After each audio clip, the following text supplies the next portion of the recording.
Me llamo Laura, tengo 25 años y vivo en el corazón de Madrid, en un barrio donde las calles guardan mil historias y el aroma a café recién hecho se mezcla con el bullicio de la ciudad.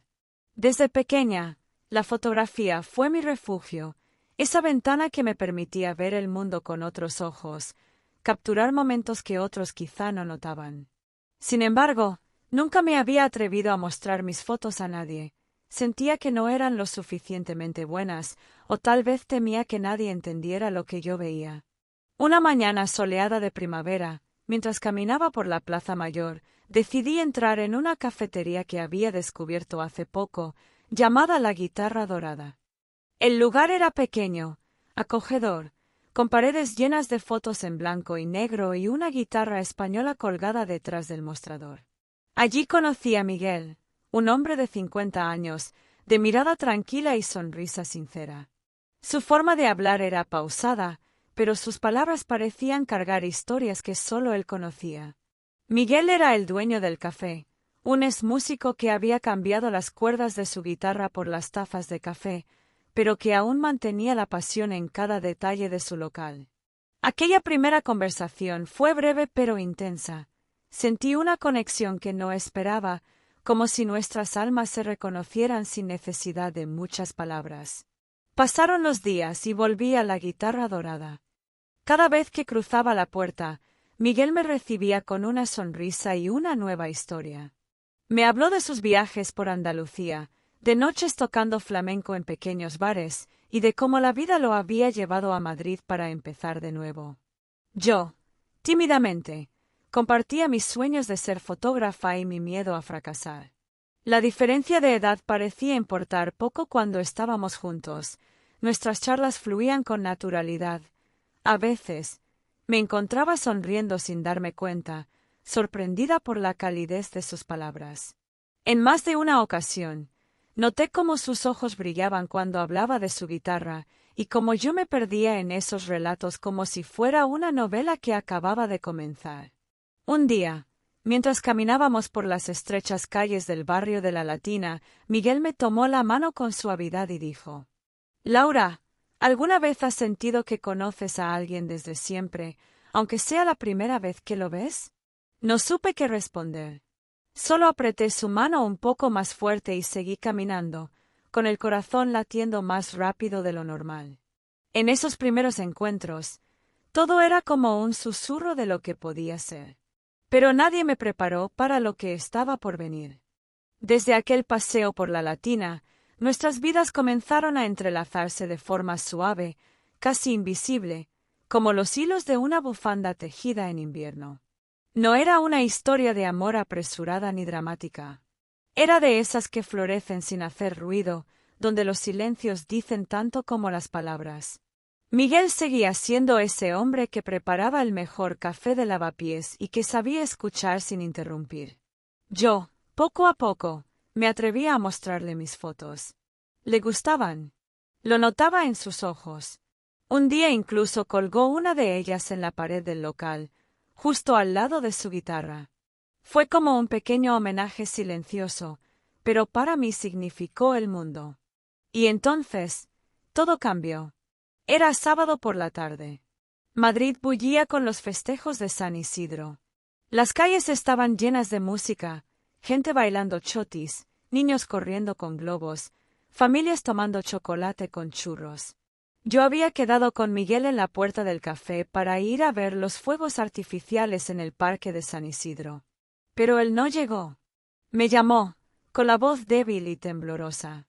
«Laura, lo siento. Me he caído.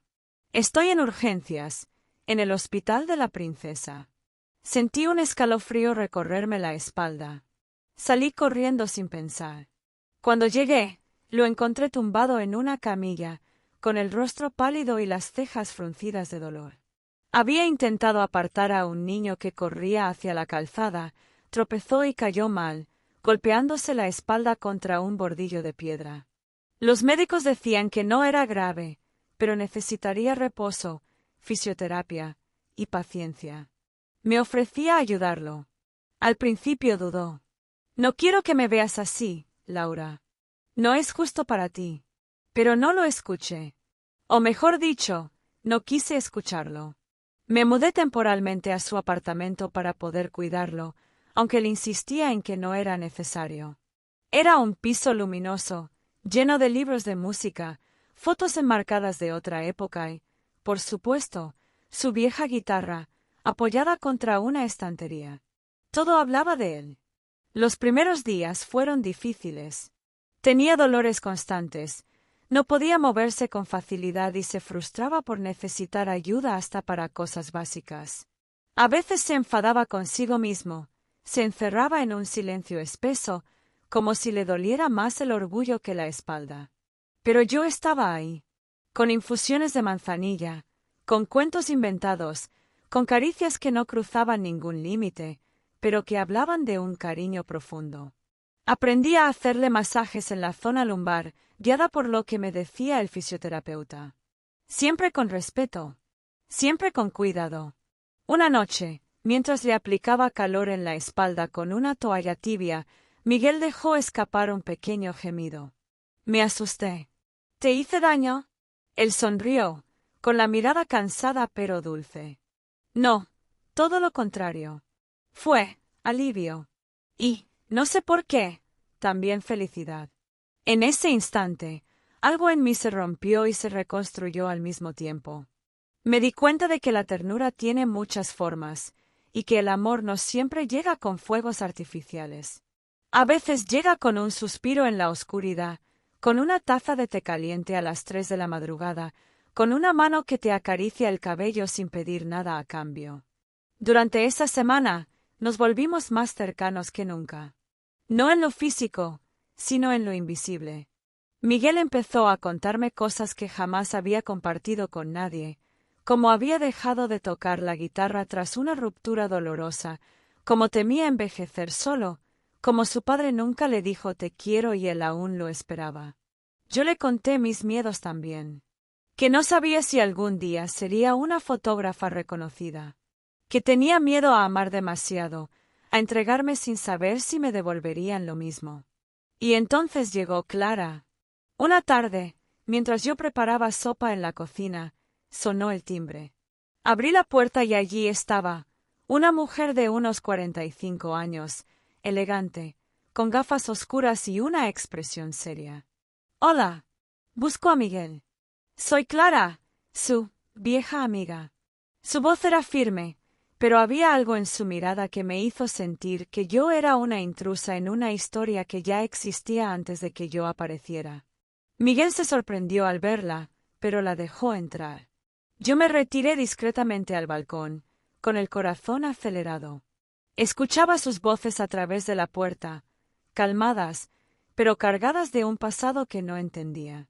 Cuando Clara se fue, Miguel vino hacia mí, algo pálido. Perdón, no te hablé de ella antes. Fue parte de mi vida, hace años. No dije nada. Me limité a mirar la sopa, ya fría, sin saber si lo que sentía era celos, inseguridad o miedo de perder lo que apenas comenzaba. Aquella noche no dormí. Por primera vez, sentí que mi lugar junto a Miguel no estaba tan claro. Pero también supe que, pase lo que pase, ya no podía retroceder. Estaba enamorada. Después de la visita de Clara, todo pareció detenerse. El apartamento de Miguel, que días antes rebosaba de música suave, aroma a tomillo y nuestras conversaciones nocturnas, se llenó de un silencio tenso. Él intentaba actuar con normalidad, pero yo notaba su distancia. Las sonrisas eran más breves, las miradas más esquivas.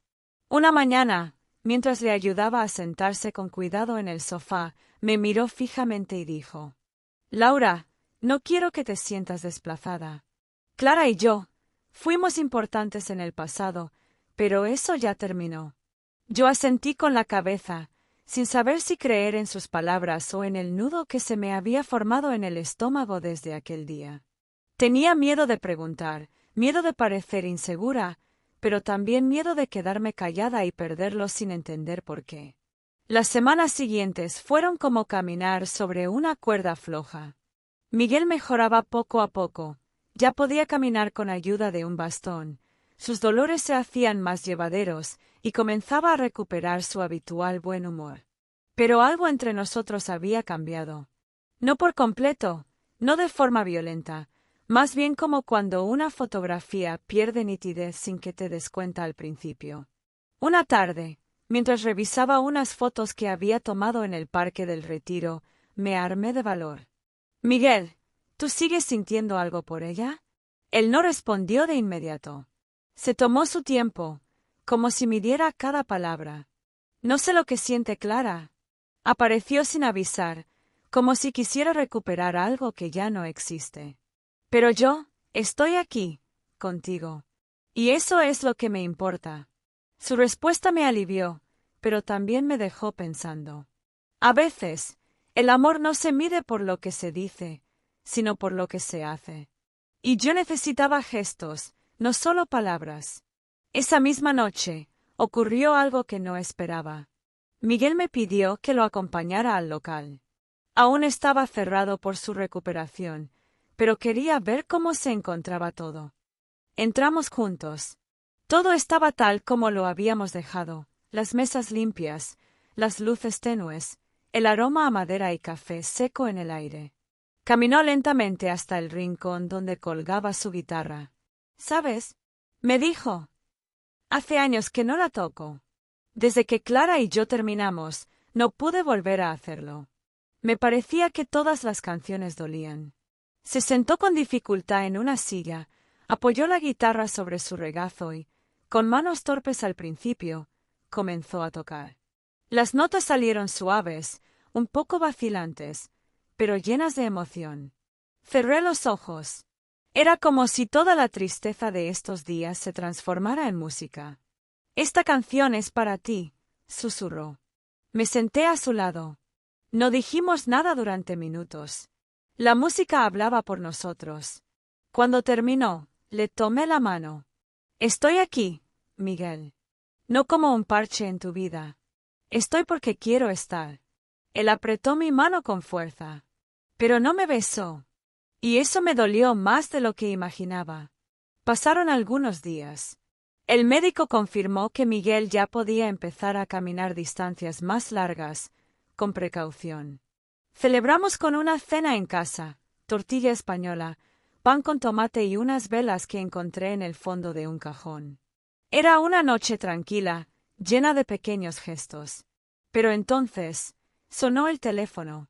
Miguel atendió. Se alejó a la cocina. Yo escuchaba su voz baja, casi susurrando, como si no quisiera que oyera. Al colgar, volvió con una expresión que no pude descifrar. «Era Clara», dijo sin mirarme. «Quiere verme.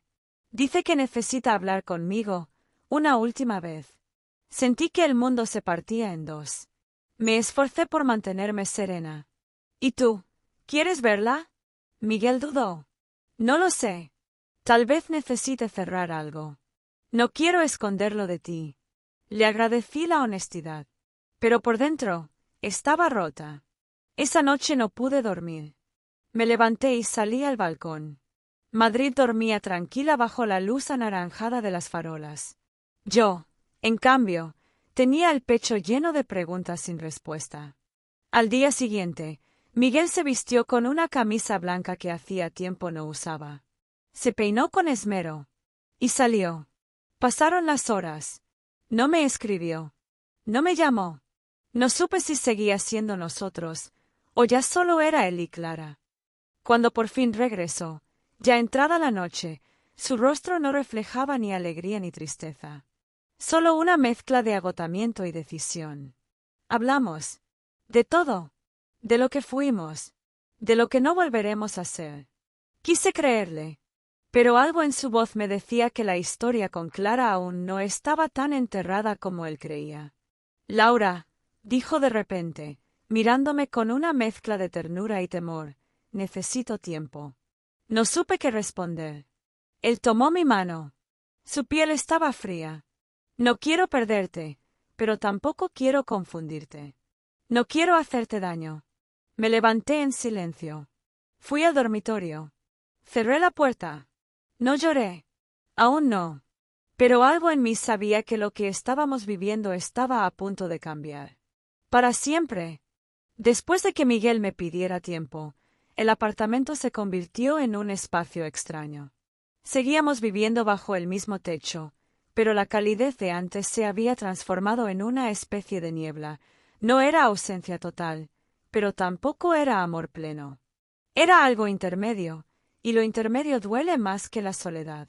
Él dormía en el sofá. Yo, en su cama. Nos cruzábamos en la cocina, compartíamos desayunos en silencio, y a veces veíamos las noticias juntos. Pero todo estaba marcado por una especie de distancia que ni los recuerdos podían acortar. Yo quería abrazarlo, preguntarle si aún pensaba en mí como lo hacía cuando me miraba tocando su guitarra. Pero no lo hacía, porque una parte de mí ya conocía la respuesta. Para distraerme, retomé la fotografía. Salía por las tardes a caminar por los barrios antiguos de Madrid, capturando reflejos en los charcos, sonrisas fugaces de desconocidos, gatos durmiendo sobre ventanas. Una de esas fotos, una niña con una flor en la mano frente a una iglesia en Lavapiés, se volvió viral en redes.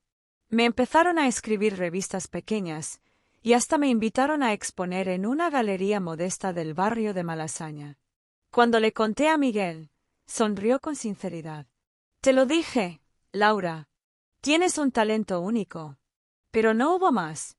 Ni un abrazo, ni una invitación a celebrarlo. Solo una frase, y su silencio después. Una noche, mientras organizaba mis fotos para la exposición, encontré una imagen que no recordaba haber tomado. Era él, Miguel, sentado frente al ventanal, con la luz dorada del atardecer tocando su rostro. Sus ojos cerrados, paz, y una leve sonrisa en los labios. Quizás fue una tarde cualquiera, uno de esos momentos en que me perdía observándolo sin que él lo notara. Esa foto me dolió más que cualquier discusión. La titulé El instante antes del adiós, y la colgué como última pieza de la muestra. La exposición fue un pequeño éxito. Gente desconocida se acercaba a preguntarme por las historias detrás de cada imagen. Cuando llegó el turno de la última foto, una joven me dijo: «Parece que quien la tomó amaba profundamente a ese hombre». No supe qué decir. Solo asentí, con un nudo en la garganta. Esa noche, al regresar al apartamento, Miguel estaba despierto. El salón estaba en penumbra, pero él me esperaba con 2 tazas de té calientes sobre la mesa. Me senté frente a él. Nadie dijo nada durante un largo rato. «Fui a ver tu exposición», dijo al fin. «Me quedé hasta el final, sin que me vieras». Levanté la vista. Sus ojos estaban húmedos. «Vi la última foto», añadió. «Y entendí que ya no puedo seguir engañándome». Mi corazón dio un salto. «Laura», continuó, «tú llegaste a mi vida cuando no esperaba nada. Me devolviste la música, el tacto, la risa, el sentido de los días. Pero también me mostraste lo que es amar con todo el alma. Y eso me asusta». No dije nada. Esperé. Clara fue mi pasado. Fue importante, sí, pero también fue una historia terminada. Lo entendí tarde. Contigo, tengo miedo de no saber cómo construir algo desde cero. De fallarte. De que me veas como un hombre cansado, roto. No estás roto, Miguel, dije con voz firme. Estás vivo. Y eso basta. Nos quedamos en silencio. Entonces se acercó, me tomó la mano, y por primera vez en semanas, me abrazó. No fue un abrazo con promesas ni con certezas. Fue un abrazo con verdad. Pasaron días tranquilos después de eso. Parecía que habíamos encontrado un nuevo equilibrio. Miguel volvió al café, poco a poco, y yo seguí con mis fotografías. Nos acompañábamos. Con respeto. Con cariño. Pero entonces, una mañana de junio, encontré sobre la mesa del comedor una nota escrita con su caligrafía. «Laura, he tomado una decisión. Necesito irme unos días al sur. A Córdoba. A reencontrarme conmigo mismo, con quien era antes de todo esto. No es un adiós. Es un espacio. No sé cuánto tiempo. Pero si el destino quiere, volveré. Y si tú aún quieres, estaré aquí. Sin miedo. Sentí que el mundo se detenía. Salí al balcón, esperando verlo. Pero ya no estaba. Ni su guitarra. Ni su chaqueta. Solo el aire caliente de Madrid moviendo lentamente la cortina. No lloré. Esta vez, no. Porque entendí que hay amores que necesitan distancia para entenderse, que hay silencios que curan más que 1000 palabras. Hoy, semanas después, sigo tomando fotos. La galería quiere una segunda muestra. Y cada vez que paso por la Plaza Mayor, creo verlo entre la gente. No sé si volverá, pero sé que cuando lo haga, si lo hace, ya no seremos los mismos. Y quizás, solo quizás, eso es lo mejor. Gracias por acompañarnos en el canal En la Trampa de los Deseos. No olvides suscribirte, darle like y activar las notificaciones para no perderte nuestras nuevas historias. Nos vemos en el próximo capítulo.